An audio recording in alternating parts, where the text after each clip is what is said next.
हाम्रो YouTube channel हेरेर बस्नुभएका सम्पूर्ण साथीहरूमा मेरो नमस्कार छ। म फेरि सदा चाहिँ उपस्थित भइसकेको छु साथीहरू तपाईँहरू माझ। सुरुवातमै म तपाईँहरूलाई भन्न चाहन्छु मेरो युट्युब च्यानललाई लाइक र सब्सक्राइब गर्न नभुल्नु होला। यसकारण म चाहिँ तपाईँहरूलाई भूमिका नबाधिकन विषयतर्फ प्रवेश गर्न चाहन्छु।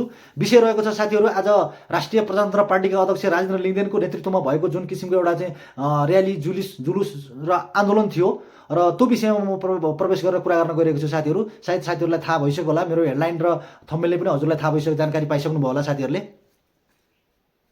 प्रजातन्त्र पार्टीका अध्यक्ष राजेन्द्र लिङ्गदेन लगायत दुर्गा प्रसाई समेत त्यहाँ चाहिँ मिसिएर एक किसिमको जुलुस गरिएको, आन्दोलन गरिएको, सरकार पक्षलाई चाहिँ एक किसिमको चाहिँ व्यक्तिलाई नै तोकेर चाहिँ एक किसिमको लालछाना लागेको होइन, त्यो किसिमको चाहिँ एउटा चाहिँ व्यक्ति इङ्कित गरेर पार्टी इङ्कित गरेर होइन, त्यो किसिमको एउटा चाहिँ र्याली जुलुस लागेको एउटा एक किसिमको चाहिँ अब सामाजिक सञ्जालमा यत्र तत्र चाहिँ एकदम भाइरल भएको विषय छ। त्यही विषयलाई लिएर म आज तपाईँहरू माझ उपस्थित भइसकेको छु साथीहरू। भिडियोलाई स्किप नगरिकन अन्तिमसम्म हेरिदिनु होला। यसमा चाहिँ म के भन्न चाहन्छु भनेदेखि साथीहरू, अब अहिले राप्रपाले गरेको सडक र्यालीको विषय लिएर चलेको बहस र चर्चा परिचर्चामा कतिपय मानिसहरूले त भनेका छन्, लो अब समय आयो आफ्नो किता क्लियर गरौँ, गणतन्त्रलाई फालौँ, राजा ल्याउँ, राजतन्त्र। अहिले जुन राजावादीहरू जुन किसिमको एउटा चाहिँ राजा आऊ देश बचाऊ, राजतन्त्र जिन्दाबाद भनेर 3 हात उफ्रिरहेको देख्दाखेरि चाहिँ म 3 छक्क परेँ। यसकारण मैले चाहिँ आफ्नो पोइन्ट अफ भ्यूबाट म आफ्नो भनाइहरू राख्न गइरहेको छु साथीहरू। अब किनभने तपाईँहरूको पनि विचार राख्नुहोस्, तपाईँहरूको एउटा विचार कमेन्टमा राख्नु होला, कमेन्ट बक्समा राख्नु होला, तपाईँको विचार के छ कसो छ। तर जुन किसिमको एउटा चाहिँ रोइलो देखियो, जुन किसिमको एउटा चाहिँ रोइलो काठमाडौँमा जुन किसिमको एउटा रोइलो देखियो नि तपाईँको, अब राष्ट्रिय प्रजातन्त्र पार्टीका अध्यक्ष राजेन्द्र लिङ्गदेनको नेतृत्वमा लगायत चाहिँ दुर्गा प्रसाईले समेत सहकार्य गरेर त्यहाँ चाहिँ एक किसिमको अब र्याली जुलुस लगाइएको थियो र नारायण रेड्डी समेत 2 3 पटक समेत नारायण रेड्डी प्रवेश गर्न प्रयास पनि गरिएको भन्ने कुराहरू छ। त्यो प्रहरीसँग मुठभेड भएको पनि भिडियोहरू हामीले देखेकै हो साथीहरू। यसकारण चाहिँ अब यो दृश्यहरू, अब यसमा मलाई लाग्छ, मेरो आफ्नो पोइन्ट अफ भ्यूबाट राख्छु म साथीहरू, आफ्नो पोइन्ट अफ भ्यूबाट जुन किसिमको राजा नै समाधान होइन, अहिलेको विषयमा राजा नै समाधान होइन साथीहरू, राजा नै समाधान होइन, एकतर्फी जहानीय शासन अहिलेको जनताले स्वीकार्दैनन् साथीहरू। किनभनेदेखि यो एकतर्फी जहानीय शासन स्वीकार्दैनन्, यो राजा नै समस्याको समाधान होइन साथीहरू। यसकारण म त्यो भन्न गइरहेको छु। अहिले आउने राज संस्थाको काम, कर्तव्य, अधिकार र दायित्व के हो त, त्यो प्रश्न हुनु पर्यो नि जनता सामु। अहिले आउने राजा आउनुभन्दा अगाडि राजाको त चाहियो नि त, काम, कर्तव्य, अधिकार र राजाको दायित्व के हो त, त्यो जनतामा प्रश्न हुनु पऱ्यो भन्ने मेरो आफ्नो पोइन्ट अफ भ्यूबाट। हजुरलाई मन नपर्न सक्छ, तर मेरो आफ्नो पोइन्ट अफ भ्यूबाट चाहिँ मेरो प्रश्न छ उहाँहरूलाई।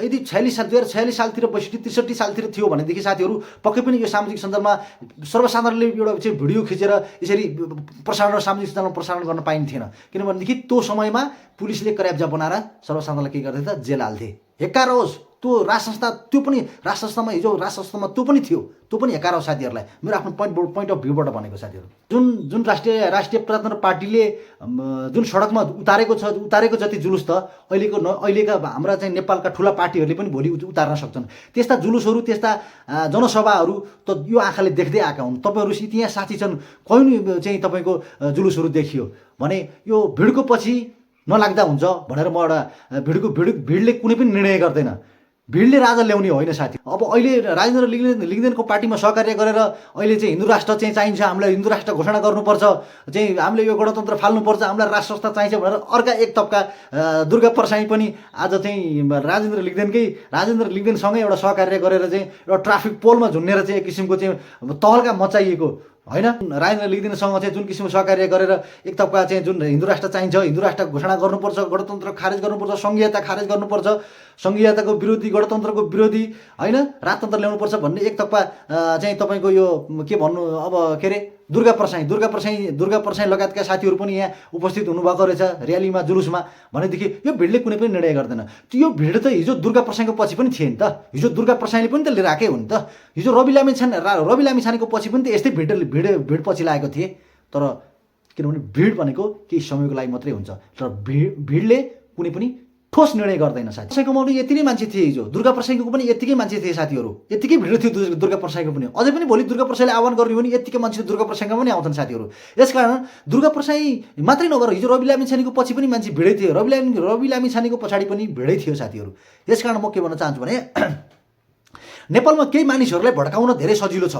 नेपालमा केही मान्छेहरूलाई भड्काउन धेरै सजिलो छ, किनभने उनीहरू मासु भात र पैसोमा र पेट्रोल खर्चमा उनीहरू बिक्छन् साथीहरू।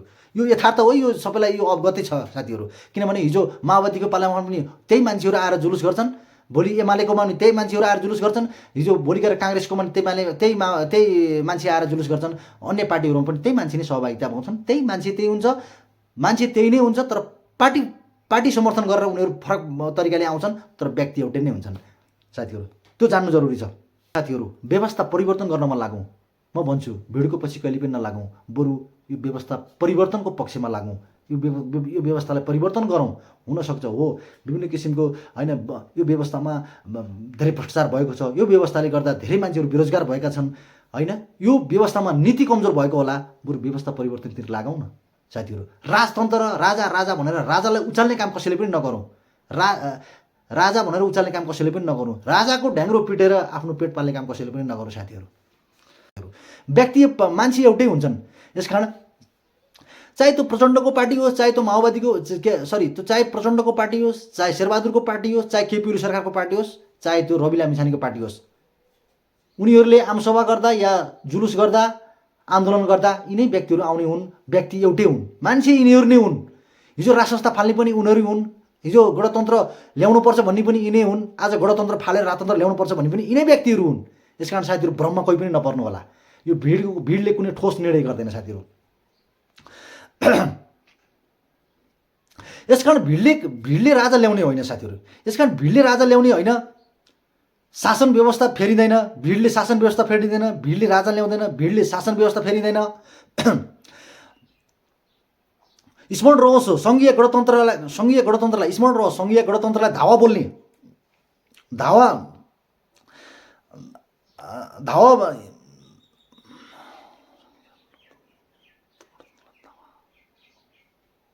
रहोस्। यदि सङ्घीय गणतन्त्रलाई धावा बोल्दा देशमा अर्को आगो बोल्न सक्छ, किनभनेदेखि अहिले यही गणतन्त्र छ र त आन्दोलन गर्न पाइयो, यही गणतन्त्र छ र त एउटा चाहिँ सरकारलाई चाहिँ तथानाम गाली गर्न पाइयो। यसकारण साथीहरू यो लोकतन्त्र गणतन्त्र भनेको हजारौँ शहीदहरूको त्याग तपस्या र बलिदानले ल्याएको यो लोकतन्त्र गणतन्त्र हो साथीहरू।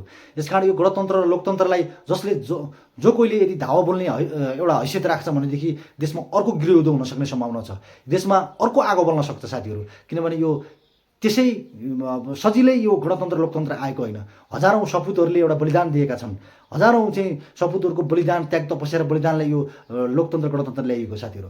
यसकारण यो सजिलै फ्याँक्न सकिँदैन।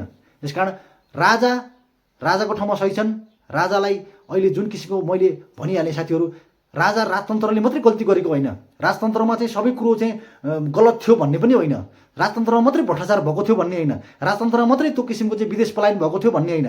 तर अहिले गणतन्त्रमा आइसकेपछि गणतान्त्रिक नेता गणतन्त्रमा आएपछि पनि अहिले पनि गणतन्त्रमा पनि नेताहरूले राम्रा काम गरेका छैनन्। केही एकाध राम्रा काम गरे पनि अहिले पूर्ण रूपमा जनता सन्तुष्टि छैनन्, किनभने देशमै स्वरोजगार दिन सकेको छैनन्, देशमा उद्योग धन्दाहरू खोल्न सकेको छैनन्। एउटा जनता अहिलेका भोलिका भविष्यका कर्णधार भएका युवाहरू फ्रस्ट्रेसनमा छन् होइन।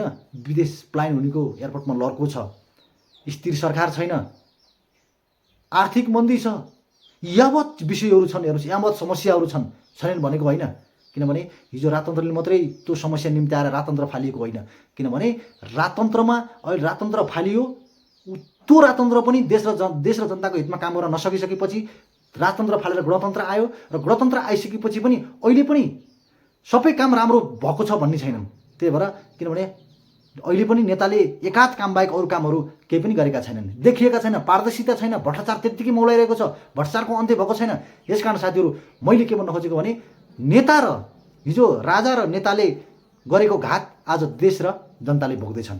यसकारण म के भन्न चाहन्छु भने साथीहरू, अहिले पनि राजा आऊ शासन गर भन्नु भनेको दास मानसिकताको उपज हो, भन्दै म तपाईँहरू माझ फेरि पनि एउटा अनुरोध गर्न चाहन्छु, तपाईँहरू माझ अनुरोध गर्न चाहन्छु, हाम्रो युट्युब च्यानललाई लाइक र सब्सक्राइब गरिदिनु होला।